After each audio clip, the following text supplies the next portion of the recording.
Hi, this is Justino with Billboard. We're in studio with Dillon Francis. Hey, what's up, man? Nothing. I'm hanging out with you, and it's a great day. ¿Cómo estás? ¿Todo bien?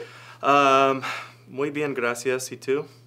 Muy bien, gracias. We have big news here. Yes, we do. I'm going to let you just say the big news because this is something you've never done. What's going on? No, this is something I have done before, but I've never fully dove in. So I have an album, my next album that's coming out soon, and it's all in Spanish.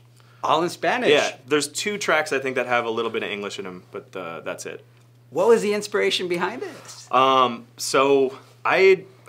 This was back in probably the beginning of 2016. My manager and I were just talking about what I was going to do for my second album, and I was just telling him I'm really uninspired. I don't know which direction I want to go into. I don't know what I really want to do. And he's like, let's go back, because I'd been talking about Moombahton again, and every now and then I always go back to the artist that really inspired me to make the music that I make, which is Munshi. If anyone doesn't know about him, definitely go check him out. But he's this incredible artist, and I always would talk to him, or I would always talk about him to my manager. And my manager was like, let's just go back to having fun. Let's go back to your West Side EP, which that was the first EP that I got signed for that I felt like that was like the beginning of my career. So I was like, that's a great idea. Let's see what we can do. And then we just kind of started the musical journey. I sat in the studio for two months pretty much, and just worked on instrumentals. And then Toy Selecta, who was at the beginning of the Moombahton movement, I think around 2010, that's how I got to know him. My manager hit him up and he's like, hey, would you like to A&R this record? Can you get us some vocals? Dillon just wants to chop them up. That's originally what I wanted to do. And then as it kept going on and on, just got better vocals and got actual songs, and then we're like, oh my god, this is turning into something incredible. And then I just kept getting more excited, more inspired, and we just kept working and working and working, and now I have the final product. Well, that's cool. You know, bilingual is always been around for a long time, obviously. Yeah. You're bilingual, right? No. By the time you're done with the album and you're going to be... I'm going to be bilingual. No, I'm going to be fully bilingual. Why is now the right time to do the Spanish language album? It's very serendipitous that it's the right time right now, because a lot of people are going to say the Despacito and Mi Gente, but I've been doing this since 2011. This genre, I haven't been doing reggaeton, but I've been doing Moombahton, which is a genre that was created on the internet, and it's reggaeton meets dance music. So it started my career, and I felt like doing something that was very roots centric for me, but then also trying to work with artists that people that know my music haven't even heard of, and also just the language that they may not have even listened to music in that language. Right. So that's really the driving force of why I wanted to do an album like this, and then of course just having fun. Having fun is key. And is there a vibe that you have on this album? Is there do you work that way sometimes, or with a theme or vibe? I definitely went into this where I wanted everything to sound cohesive. Okay. So I think it was just the studio sessions that we went into. I went down to Mexico City and we did a 3-day session. It was me, Milkman, Fuego, Jarena DeMarco, Happy Colors, and a couple other people, Matt Hunter, Jesse Baez. We were all working together, and I think it sounds really cohesive just because I've created relationships with all these artists, and the music that I made was all made in that certain time span. And I think that the story's really there in all the music, and it's like I didn't send any of this music. We did send this music out in the beginning through the internet, right. But all the stuff on the album was done in person, actually. Right. So.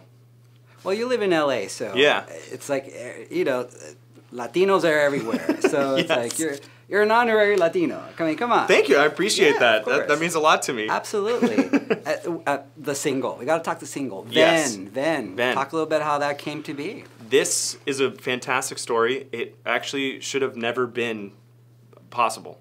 So we had a session set up with another artist that day, and I was down in Dominican Republic, and the studio that we were supposed to work at, it completely lost power. We couldn't work there, and we were like, all right, cool, let's see when that power goes back up. But yeah, the session's canceled, so we kind of have a free day. Emilio, Toy Selector's friend, was walking to the gym and saw Arcangel walking, and he used to he still does business manage Lapis, so they'd known each other from way back, and he was like, "Oh, Arc, what are you doing here? Do you have anything planned?" And he's like, "Oh no, I don't." He's like, "Oh well, as a matter of fact, Dillon Francis is here. You should come by and hear his music. He's working on a Spanish album and blah blah blah blah." And he was like, "Okay, cool.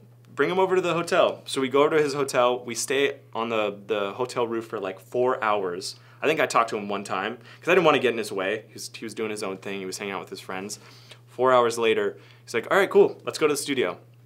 We go to the studio. We stay in the studio till 6 a.m. We were recording one song, and then he was like, "No, I don't want to record this. I want to make something crazy."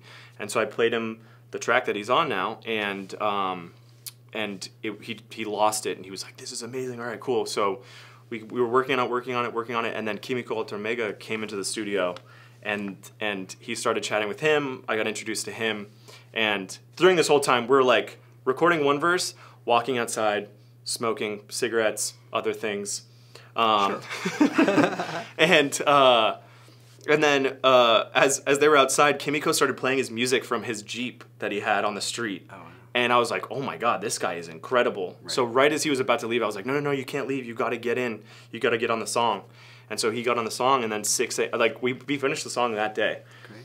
And then that's how it came about. It was like the stars literally aligned, because I never thought that I'd be able to get Arcangel on one of my songs, just because I didn't want just because I didn't think that he would actually want to ever do a song with me unless he had heard, the first album or something like that. If I were to ever to try to work with anybody else, I just think that I didn't have enough musical credit in the Latin world. So it was just like dream come true that day. So that was a concern for you, that maybe you didn't have that cred, Yeah, I mean, if I'm trying to go in and work with him, and he's like, I don't, some people just don't want to cross over to U.S. music and vice versa. So the fact that he was willing to take a chance and work with me is just like mind-blowing, and it means so much to me. So the fact that he's on this record is it's awesome. Yeah, that collaboration is great. And, you have millions of fans all over the world. I mean, you have that track there with everybody around the world. What is the reaction of people who are already kind of hearing, the Spanish language from your fans to the music industry? Do you pay attention? Do you not? Like, how do you balance it all? I tend to stay off of Twitter now. I heard a great quote, and it's like, Twitter's the app that everybody hates using but is somehow on all the time, like constantly. But I think people are wilding out, just the fact that stepping out of the comfort zone of what I used to do and just really going for it. How did you meet Diplo? I met him through the internet. I hit him up on Twitter. Just like that, huh? Yeah. Well, my old manager had sent him one of my original songs that was on my West Side EP. Right. And my manager told me that, hey, he really liked the song. So immediately I went on Twitter and I was like, hey, I heard you like the song. Holler. I don't know what I exactly said, but it was something around those lines. And he was like, hey, are you in Los Angeles? If you are, come by, and my studio's over here. So that day I was like, of course I'm going to Diplo's studio. Went there. He just wanted to sign one record, but I was such a little hustler rat kid that I was like, come on, we got to do more. And luckily he was like, oh my God, okay, fine. We'll do an EP. And then I convinced him to make a song with me. Oh, that's cool. Yeah, that's kind of how it happened. Is he your best friend? Yeah, probably. Yeah? Yeah, he's like best friend and mentor. I really look up to him for a lot of stuff, and I go to him for a lot of music advice and personal life advice as well. So, yeah, I've known him for 10 years. It's pretty crazy. Yeah. Yeah. That's really cool. Yeah. So, yes. How is it going to roll out kind of in the year? The album? What are you kind of thinking right now? I'm going to be releasing, I think, a song a month, you know. I'm going to say that lightly right now, but I'm pretty sure a song a month. So, Ven just came out, and then next month we're going to have a new song. The month after that, another new song, and maybe another one, and maybe album. But I want to see. I want to see how many singles I want to do. I'm still making music right now. That's great. I'm making so much music. I seriously am like in one of the most inspired periods of music making I've ever been in. There was one time I played in Dallas, Texas, and there were 4 people that showed up to like a 500 cap room. 4 people that showed up, and then the promoter made me go on for 30 minutes, and the kids that were there, the 4 kids, they were dancing, which thank you so much to those 4 kids if you remember that. They were doing the Bernie at the time. So they were like in front of the stage, there was lights on, and they were doing the Bernie.